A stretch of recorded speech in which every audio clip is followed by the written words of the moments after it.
Hi friends, ಎಲ್ಲರಿಗೂ ನಮಸ್ಕಾರ. Welcome to the UK Home Cook channel ಹೊಸದಾಗಿ ನೋಡ್ತಾ ಇದ್ರೆ ಸಬ್ಸ್ಕ್ರೈಬ್ ಮಾಡ್ಕೊಳ್ಳಿ ಮತ್ತು ಬೆಲ್ ಐಕನ್ನ ಪ್ರೆಸ್ ಮಾಡಿ. ದೀಪಾವಳಿ ಹಬ್ಬ ಬರ್ತಿದೆ. ಹಬ್ಬದ ಸ್ಪೆಷಲ್ ಹೆಸರು ಕಾಳು ಉಂಡೆ ಮಾಡೋದನ್ನು ನೋಡೋಣ. ಇದು ತುಂಬಾ ಅಲ್ಲಿ ಮಾಡೋದು ತುಂಬ ಸುಲಭ ಮತ್ತು ಟೇಸ್ಟಿಯಾಗಿ ಕೂಡ ಇರುತ್ತೆ. ಅಥವಾ ಅಲ್ಲಿ 1 ಕಪ್ ಆಗಷ್ಟು ನಾನು ಇಲ್ಲಿ ಹೆಸರು ಬೇಳೆಯನ್ನು ಹಾಕ್ಕೊಂಡಿದ್ದೀನಿ. ಇದನ್ನು ಹಿಂಗೆ ಡ್ರೈ ರೋಸ್ಟ್ ಮಾಡ್ಕೊಳ್ಳಿ. ಕಂದು ಬಣ್ಣ ಬರೋವರೆಗೂ ಮೀಡಿಯಂ ಫ್ಲೇಮಲ್ಲಿ ಇಟ್ಕೊಂಡು ಮಾಡ್ಕೊಳ್ಳಿ, ಇಲ್ಲ ಲೋ ಫ್ಲೇಮಲ್ಲಿ ಇಟ್ಕೊಂಡು ಮಾಡ್ಕೊಳ್ಳಿ, ಇಲ್ಲ ಸೀದೋಗೋ ಚಾನ್ಸಸ್ ಇರುತ್ತೆ. ಇದನ್ನು ಕಂಪ್ಲೀಟಾಗಿ ತಣ್ಣಗಾಗ್ಬಿಡಿ. ಈ ಥರ ಕೆಂಪಾದ ಮೇಲೆ ಜಾರೊಳಗೆ ಹಾಕ್ಕೊಂಡು ಪೌಡ್ರಾಗಿ ಮಾಡ್ಕೊಳ್ಳಿ. ಈ ಥರ ಅದೇ ಪ್ಯಾನಲ್ಲಿ 2 ರಿಂದ 3 ಚಮಚ ಆಗಷ್ಟು ತುಪ್ಪ ಹಾಕಿ, ಒಣ ದ್ರಾಕ್ಷಿ, ಒಂದು ಸ್ವಲ್ಪ ಕಟ್ ಮಾಡಿರೋ ಕಾಜು ಮತ್ತು ಬಾದಾಮ್ ಹಾಕಿ ಇವನ್ನು ಕೆಂಪಾಗೋವರೆಗೂ ಚೆನ್ನಾಗಿ ಹುರ್ಕೊಳ್ಳಿ. ಕೆಂಪಾದ ಮೇಲೆ ಸೈಡಲ್ಲಿ ತೆಗೆದಿಟ್ಕೊಳ್ಳಿ. ಅದೇ ತುಪ್ಪದಲ್ಲಿ ನಾವು ಗ್ರೈಂಡ್ ಮಾಡಿ ಇಟ್ಕೊಂಡು ಹೆಸರು ಬೇಳೆ ಪೌಡ್ರ್ ಹಾಕಿ ಚೆನ್ನಾಗಿ ಮಿಕ್ಸ್ ಮಾಡಿ 2 ರಿಂದ 3 ನಿಮಿಷ ಹುರ್ಕೊಳ್ಳಿ ಮೀಡಿಯಂ ಫ್ಲೇಮಲ್ಲಿ ಇಟ್ಕೊಂಡು.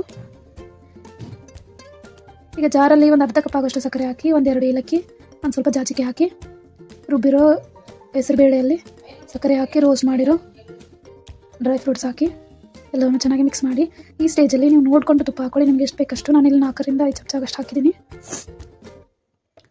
ಇದನ್ನು ತಣ್ಣಗಾಗ್ಬಿಡಿ. ತಣ್ಣಗಾದ ಮೇಲೆ ಈ ಥರ ಕೈಯಲ್ಲಿ ಕಲಿಸ್ಕೊಂಡು ಒಂದೊಂದಾಗಿ ಈ ಥರ ಉಂಡೆ ಮಾಡ್ಕೊಳ್ಳಿ, ತೋರಿಸಿರೋ ಥರ. ನೋಡ್ದಲ್ಲ ಎಷ್ಟು ಚೆನ್ನಾಗಿ ಬರುತ್ತಿದೆ. ಇದನ್ನು ನೀವು ಸ್ಟೋರ್ ಮಾಡಿ ಇಟ್ಕೊಂಡು ಯಾವಾಗ ಬೇಕು ಅವಾಗ ತಿನ್ಬೋದು. ಹೆಸರು ಕಾಳು ಉಂಡೆ ತಿನ್ನಲು ರೆಡಿಯಾಗಿದೆ. ಈ ರೆಸಿಪಿ ನಿಮಗೆ ಇಷ್ಟ ಆದರೆ ಲೈಕ್ ಮಾಡಿ, ಶೇರ್ ಮಾಡಿ, ಕಮೆಂಟ್ ಮಾಡಿ.